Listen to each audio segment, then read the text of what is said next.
Hello, welcome to another episode of Stories of World War II Veterans. My name is Kayleen Reusser, and each week I will be bringing you a different story of a veteran that I have interviewed and written about. Today's story will be from my book, They Did It for Honor, Stories of American World War II Veterans.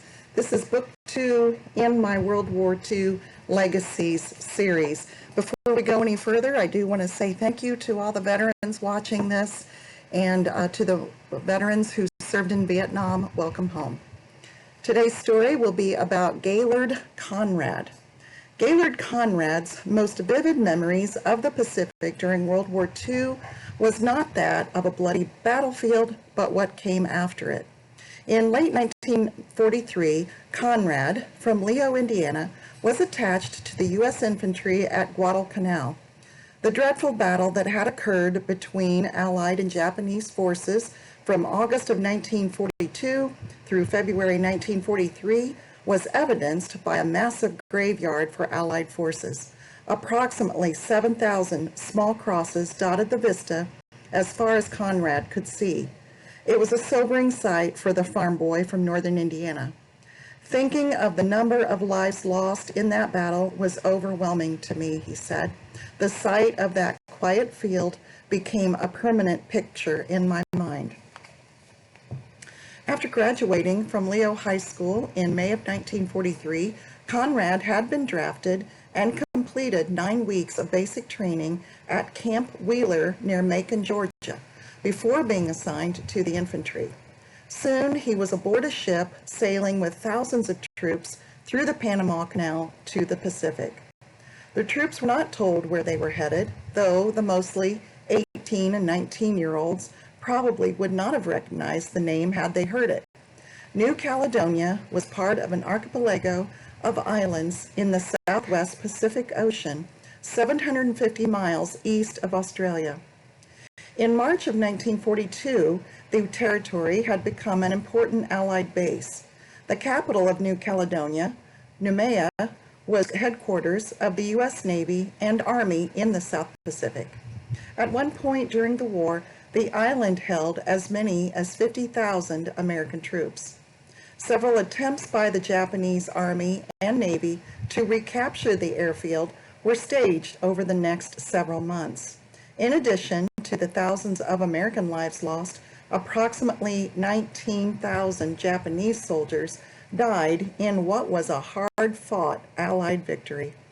Conrad and other American soldiers went in as replacements. In an attempt to honor the fallen, military chaplains conducted a sunrise service on Guadalcanal's beach on Easter of 1944. Just before the service's commencement, Conrad was shocked to see someone he knew. Ralph Reinhold and I graduated from Leo High School together, he said. The two young soldiers sat together during the service, then separated for duties, and Conrad never saw his friend again. I always wondered if Ralph returned home, he said. As the war progressed, Conrad's duties changed when he was made part of the 992nd Signal Service Platoon. I knew Morse code and how to use teletype machines to help with communication needs, he said. The 992nd provided communication to everyone in the area, including Marines and Navy. We worked 24/7 and communicated frequently with officials in Washington, D.C., said Conrad.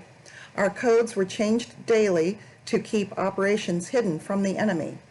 Later, Conrad was sent to Clark Field in the Philippines, where he heard an alarming rumor. Scuttlebutt said the Allies were planning to invade Japan in fall of 1945. Casualties were estimated to number in the millions.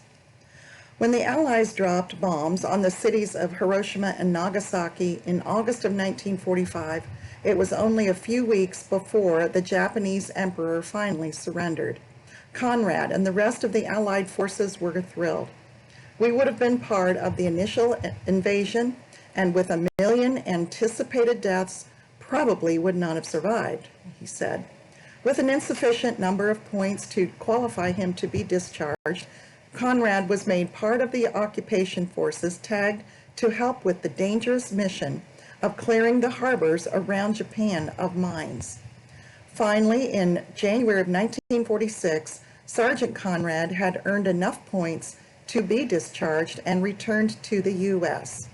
He was married in August of 1946, and he and his wife became parents to 2 daughters, one of whom, Connie, accompanied her father on honor flight of Northeast Indiana. Conrad worked at the Zollner Corporation in Fort Wayne for many years before retiring in 1986. "I was grateful to have the opportunity to serve my country during World War II," said Conrad.